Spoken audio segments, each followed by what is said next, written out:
الله أكبر الله أكبر الله أكبر الله أكبر كبيرا والحمد لله كثيرا وسبحان الله بكرة وأصيلا لا إله إلا الله والله أكبر الله أكبر ولله الحمد إن الحمد لله نحمده ونستعينه ونعوذ بالله من شرور أنفسنا ومن سيئات أعمالنا من يهده الله فلا مضل له ومن يضلل فلن تجد له وليا مرشدا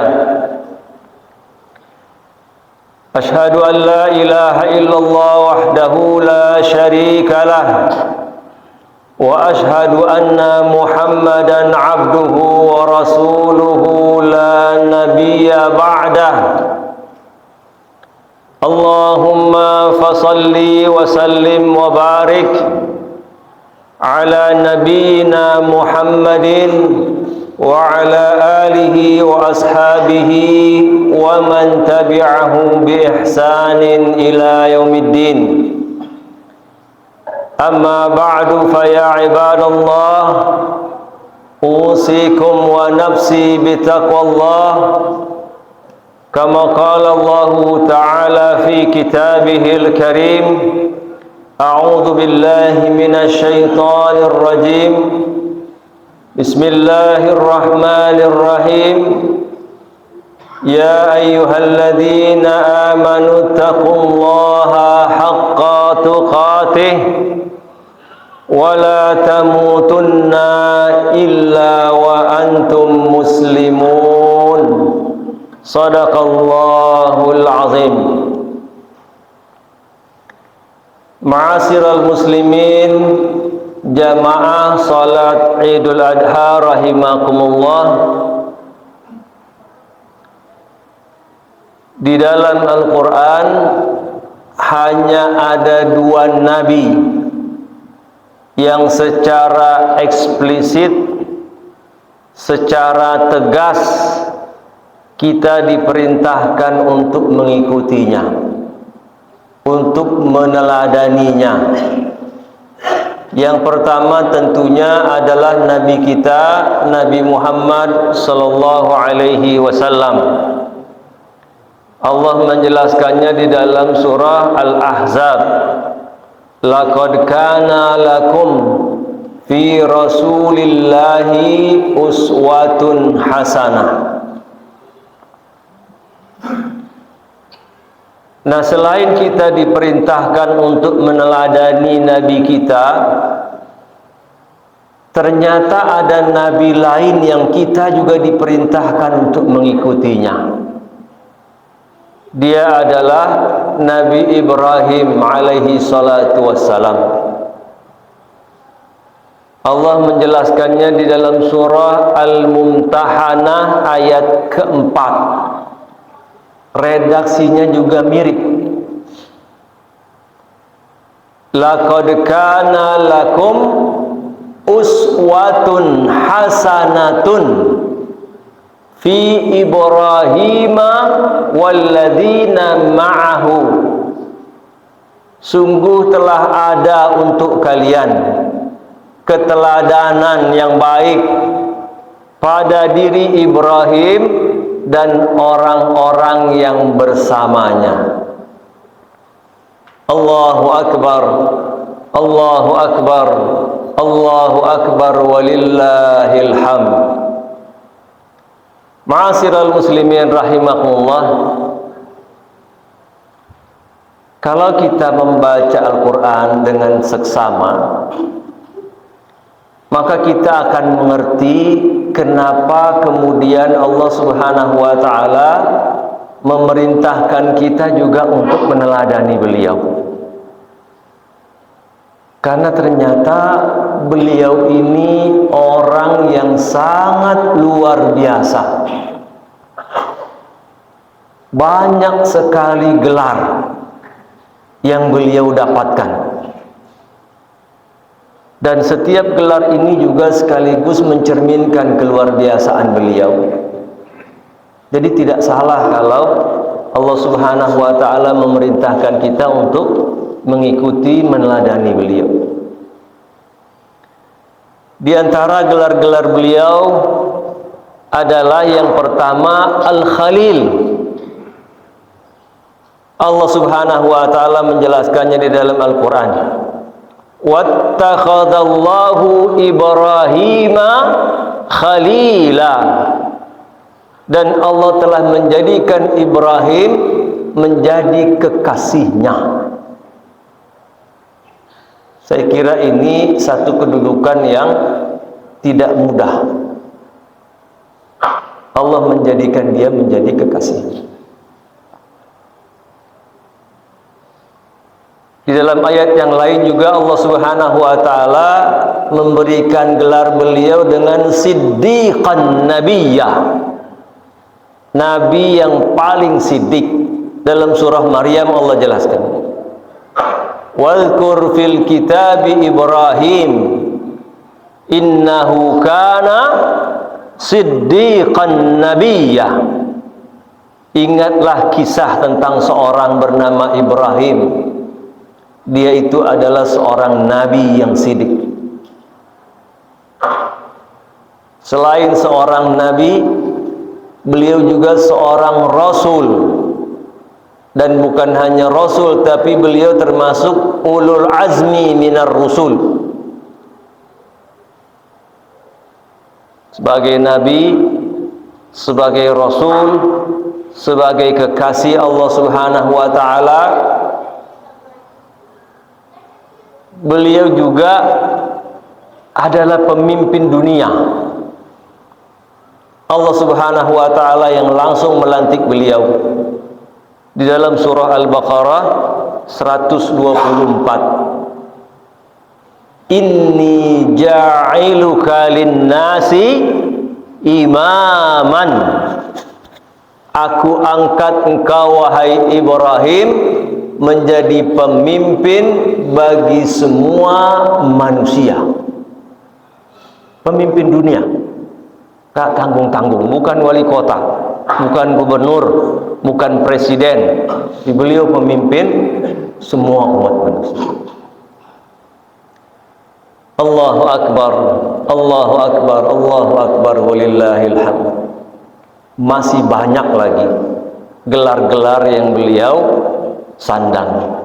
Dan sekali lagi gelar-gelar itu mencerminkan kemuliaan, mencerminkan keluarbiasaan beliau. Ma'asyiral muslimin rahimakumullah, ada satu lagi yang sesungguhnya sangat dominan, sangat menonjol pada diri seorang Ibrahim alaihi salatu wassalam, tapi sangat jarang kita bahas ini di dalam majelis.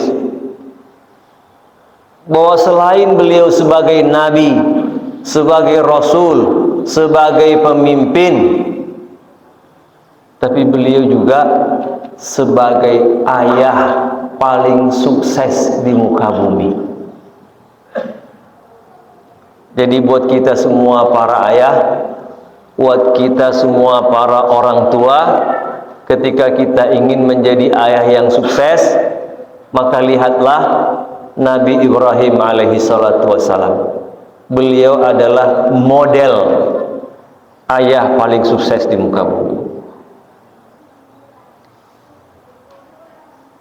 Kita akan mendapatkan begitu banyak perhatian beliau kepada anak-anak, cucu dan keturunannya. Hampir dalam setiap event, hampir dalam setiap momentum yang beliau ingat adalah anak keturunan. anak, keturunan. Kita coba ambil beberapa saja. Jadi pada saat beliau dilantik oleh Allah Subhanahu wa taala menjadi pemimpin dunia, apa yang beliau katakan kepada Allah? Beliau tidak mengatakan, "Ya Allah, terima kasih Engkau sudah angkat aku jadi pemimpin." Tidak. Atau juga beliau mengatakan, "Ya Allah, mohon maaf aku tidak sanggup mengemban amanah ini." Tidak. Ketika Allah Subhanahu wa taala menjadikan beliau menjadi pemimpin dunia, yang beliau katakan kepada Allah adalah, qala wa min dzurriyyati. Ya Allah, bagaimana dengan anak dan keturunanku? Apa maksudnya? Maksudnya apa? Adalah apakah anak-anakku dan keturunan-keturunanku nantinya juga akan menjadi pemimpin-pemimpin dunia ini? Coba, ada nggak pemimpin yang ketika dilantik dia ingat anak dan keturunan? Biasanya seorang dilantik yang diingat adalah fasilitas yang dia dapat, atau bagaimana caranya untuk melanggengkan kepemimpinannya berjilid-jilid, berperiode-periode. Kita coba lihat lagi pada saat Nabi Ibrahim meninggikan pondasi Ka'bah berdua dengan Ismail. Beliau katakan, "Rabbana taqabbal minna innaka antas sami'ul alim." Kemudian beliau lanjutkan lagi doanya, "Rabbana waj'alna muslimaini laka." Ya Allah, jadikanlah aku dan Ismail dua orang yang Islam kepadamu. Tapi tidak berhenti sampai di situ. Wa min dzurriyyatina, dan juga anak keturunanku. Di ayat berikutnya juga beliau berdoa lagi untuk kita semua. Rabbana wab'ats fihim. Ya Allah, hadirkanlah untuk mereka. Siapa mereka di sini? Anak cucu Ibrahim dan Ismail. Rasulan minhum, seorang rasul dari kalangan mereka sendiri. Yatslu alaihim ayatika wa yu'allimuhumul kitaba wal hikmah wa yuzakkihim. Kepada kita Nabi Ibrahim minta agar dihadirkan seorang rasul yang membimbing kita, dan doa ini kemudian melayang-layang di langit hampir 4000 tahun lamanya. Baru kemudian Allah jawab dengan hadirnya Nabi Muhammad SAW yang merupakan garis keturunan Ismail. Allahu Akbar, Allahu Akbar, Allahu Akbar, walillahil hamd. Ma'asyiral muslimin rahimakumullah, masih banyak lagi kita akan mendapatkan bagaimana care-nya, bagaimana pedulinya seorang Ibrahim kepada anak dan keturunannya, sehingga wajar kalau kemudian anak-anak beliau menjadi orang-orang hebat, menjadi para nabi, menjadi orang-orang besar. Nah, oleh karena itu mari kita jadikan momentum Idul Adha ini menjadi inspiring buat kita semua, khususnya para ayah. Jangan kita asal punya anak, sekedar punya anak. Kalau sekedar punya anak semua orang bisa. Tahun ini dia menikah, tahun depan dia punya anak. Tapi pernahkah kita bertanya, mau kita jadikan apa anak-anak kita itu? Saya teringat sebuah tulisan dari seorang pemimpin jihad Afghanistan pada waktu itu, sudah lama sekali, tahun 90-an. Namanya Dr. Abdullah Azam. dalam sebuah majalah berbahasa Arab. Di halaman belakang saya ingat tulisannya, panjang tapi kira-kira pesannya begini: wahai para ayah, wahai para ibu, jangan kalian jadikan rumah-rumah kalian menjadi kandang-kandang ayam.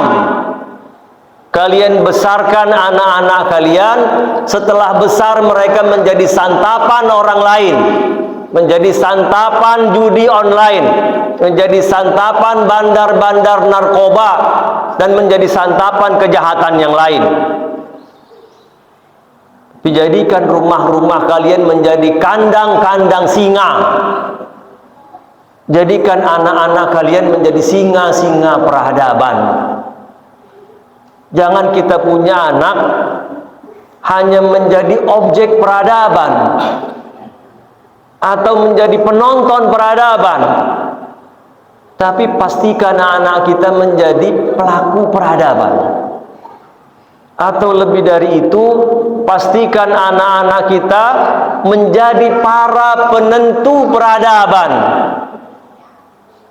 Anak-anak kita yang nantinya harus menentukan hitam putihnya Indonesia ini.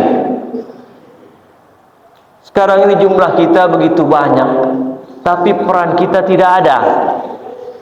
Karena memang kita tidak pernah memimpikan anak-anak kita menjadi orang-orang besar. Kita menikah begitu saja, mengalir saja. Anak-anak kita juga mengalir saja seperti air di sungai. Kedengarannya humanis, tapi pastikan bahwa itu salah. Yang benar kita harus rencanakan anak-anak kita. Oleh karena itu pada kesempatan ini saya ingin berpesan, ada 3 tugas kita sebagai ayah. Ada 3 tugas kita sebagai orang tua kita, supaya anak-anak kita jadi orang-orang besar, supaya anak-anak kita menjadi singa-singa peradaban ini.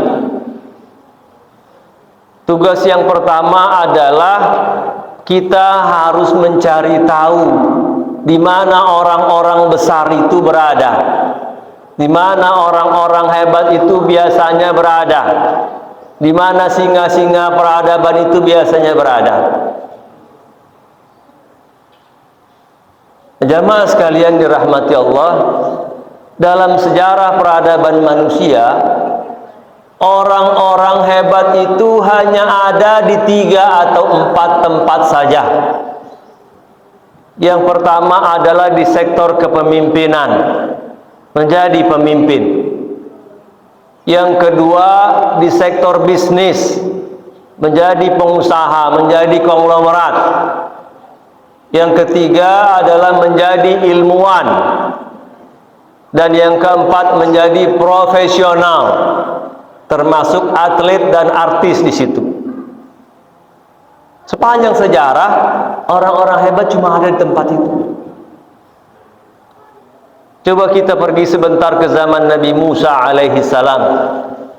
Kita akan mendapatkan di sana ada seorang pemimpin hebat, strong leader. Dia namanya Fir'aun. Pemimpin yang sing ada lawan. Tidak ada yang bisa melawan dia. Saking hebatnya dia lupa. Dia katakan, ana rabbukumul a'la. Aku ini Tuhanmu yang paling tinggi. Terlepas dari kesalahannya, kita harus mengakui bahwa dia adalah pemimpin hebat. Pada saat yang sama dan di tempat yang sama, ada seorang konglomerat hebat namanya Qarun. Sampai Allah Subhanahu wa taala murka kepadanya dan Allah tenggelamkan hartanya ke dalam bumi. Di tempat yang sama dan pada waktu yang sama juga ada seorang teknokrat hebat, sekaligus think tanknya Fir'aun, namanya Haman. Fir'aun pernah bilang kepada Haman, wahai Haman, tolong buatkan aku menara yang tinggi supaya aku bisa lihat Tuhannya Musa seperti apa. Karena aku yakin Musa ini cuma seorang pembohong saja. Ada pemimpin hebat, konglomerat hebat, ada pemikir hebat. Ketika kita pergi ke zaman Nabi Muhammad SAW, kita juga mendapatkan orang-orang hebat itu ya di situ. Kita mendapatkan ada strong leader, pemimpin hebat, namanya Umar bin Khattab radhiyallahu anhu. 10 tahun beliau menjadi khalifah, 2 kali masa presiden di kita. Islam ini telah merambah sampai 3 benua, Asia, Afrika, dan Eropa. Bukan hanya luas wilayah saja, tapi juga masalah ekonomi selesai. Para sahabat Nabi yang masih tersisa di masa Khalifah Umar bin Khattab, rata-rata penghasilannya kalau dikonversi ke rupiah itu sebesar 35 juta rupiah sehari, bukan sebulan. Dan pada waktu itu belum ada minyak. Bukan hanya masalah wilayah, bukan masalah ekonomi saja, tapi masalah-masalah sosial juga selesai. 10 tahun Umar bin Khattab menjadi khalifah, luas wilayahnya 3 benua, tapi kasus perzinahan cuma terjadi 6 kali. Dalam bahasa eksak itu dikatakan tidak signifikan. Kalau 0, malaikat semua mereka. Dan saya kira ini prestasi yang akan tidak bisa terulang lagi. Pada saat yang sama, di tempat yang sama juga ada banyak konglomerat hebat. Ada di sana Abdurrahman bin Auf radhiyallahu anhu. Yang ketika beliau wafat, ini ada beberapa versi. Beliau meninggalkan warisan sekitar 85 triliun. Bahkan ada lagi Ustaz Adi Hidayat mengatakan bukan 85 triliun tapi 7.200 triliun. Sampai emas warisannya itu dibelahnya menggunakan kapak. Jadi selama ini ada yang salah dalam cara kita membaca sejarah. Yang kita ingat Nabi kita, yang kita ingat dengan sahabat kita, mereka orang-orang miskin. Tidak, mereka orang-orang kaya. Rubah cara kita dalam membaca sejarah. Ada lagi Utsman bin Affan radhiyallahu anhu, yang juga pada saat wafat beliau meninggalkan warisan sekitar 8,5 triliun.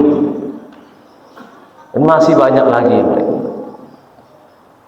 Kemudian di tempat yang sama, pada saat yang sama juga ada seorang ilmuwan hebat.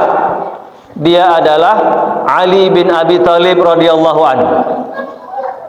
Otaknya bukan di kepala, otaknya ada di lidah. Ngomong apa aja benar, ngomong apa aja cepat.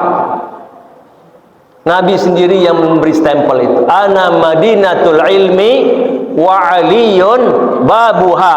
Aku ini kotanya ilmu dan Ali itu pintunya. Beda dengan sahabat yang lain. Beliau passionnya bukan di bisnis, tapi di ilmu. Beliau mengatakan begini, tidak ada yang paling aku sesali dalam hidupku ini melainkan apabila berlalu dariku usiaku 1 hari tapi tidak bertambah ilmuku pada hari itu. Coba kita bayangkan, pertambahan ilmu seorang Ali bin Abi Thalib itu day by day. Bagaimana dengan kita? Berapa buku yang kita baca dalam 1 bulan? Jauh sekali. Masih ada lagi orang profesional hebat, kebetulan profesinya tentara. Kalau dia mimpin perang tidak pernah ada ceritanya kalah. Orang itu namanya Khalid ibnul Walid radhiyallahu anhu. Jamaah sekalian rahimakumullah, jadi ingin saya katakan bahwa sepanjang sejarah peradaban manusia, orang-orang hebat itu cuma ada di 4 tempat itu. Pemimpinkah, konglomeratkah, pemikirkah, ilmuwan, ulama, atau profesional? Tugas pertama sudah selesai. Maka tugas kita yang kedua sebagai orang tua adalah membaca potensi anak-anak kita. Pulang nanti kita tatap anak kita satu-satu. Ini anak saya yang pertama, kira-kira Allah Subhanahu wa taala hadirkan untuk jadi apa?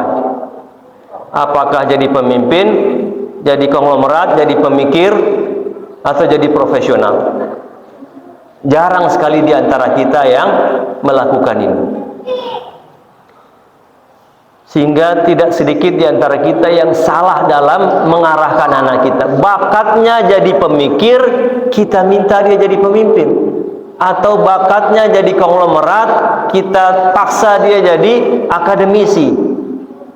Salah. Karena itu kita mesti baca. Kalau kesulitan, bawa ke psikolog. Jangan berpikir mahal untuk itu. Kita ingin bangun rumah saja kita konsultasi kepada arsitek. Sekarang kita mau bangun anak-anak kita, tapi kita pelit untuk mengeluarkan uang membayar psikolog. Ada pepatah Arab menarik untuk kita renungkan. Begini bunyinya. Wa kullun muyassarun lima khuliqa lahu. Tiap-tiap orang akan dimudahkan untuk melakukan pekerjaan. Tiap-tiap orang akan dimudahkan melakukan pekerjaan yang untuk itu dia diciptakan. Saya ulangi. Tiap-tiap orang akan dimudahkan melakukan pekerjaan yang untuk itu dia diciptakan. Jadi kewajiban kita sebagai orang tua yang kedua adalah mencari tahu untuk apa anak kita ini diciptakan.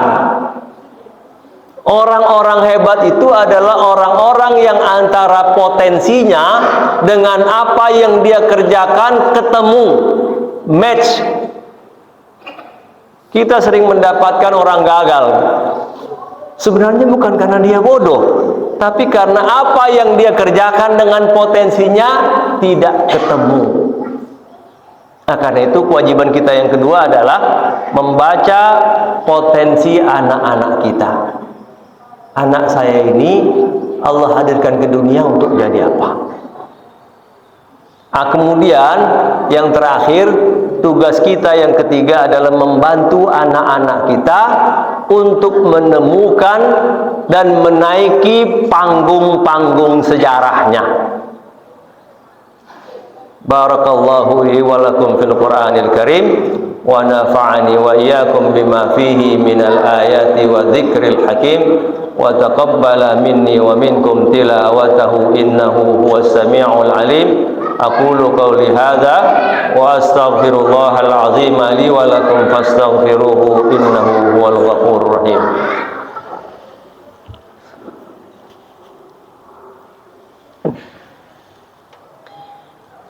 Alhamdulillahilladzi hadana li hadza wa ma kunna linahtadiya laula an hadana Allah.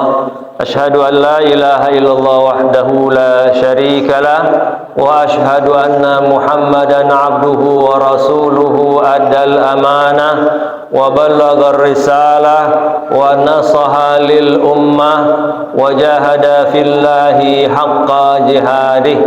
Ma'asyiral muslimin rahimakumullah, pada khutbah kedua kembali saya mengingatkan, mari terus kita jaga, kita tambah keimanan dan ketakwaan yang sudah kita bangun selama ini. Dan diantaranya juga dengan hewan-hewan kurban yang kita serahkan pada hari ini. Karena tidak sampai kepada Allah darah dan dagingnya, tapi yang sampai kepada Allah adalah ketakwaan kita.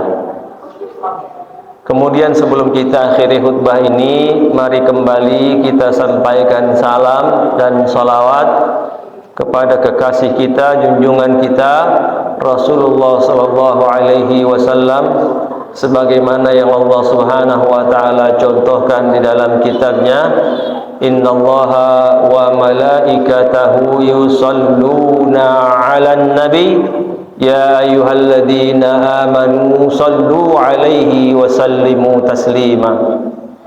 Allahumma salli ala Sayyidina Muhammad abdika wa nabiyyika wa rasulika an-nabiyyil ummi wa ala alihi wa sahbihi wa sallim tasliman adada ma ahata bihi ilmuk wa khatta bihi qalamuk وأحصاه كتابك وارض اللهم عن ساداتنا أبي بكر وعمر وعثمان وعلي وعن الصحابة أجمعين وعن التابعين وتابعيهم بإحسان إلى يوم الدين وعلينا معهم برحمتك يا أرحم الراحمين اللهم اغفر للمسلمين والمسلمات والمؤمنين والمؤمنات الأحياء منهم والأموات إنك سميع قريب مجيب دعوات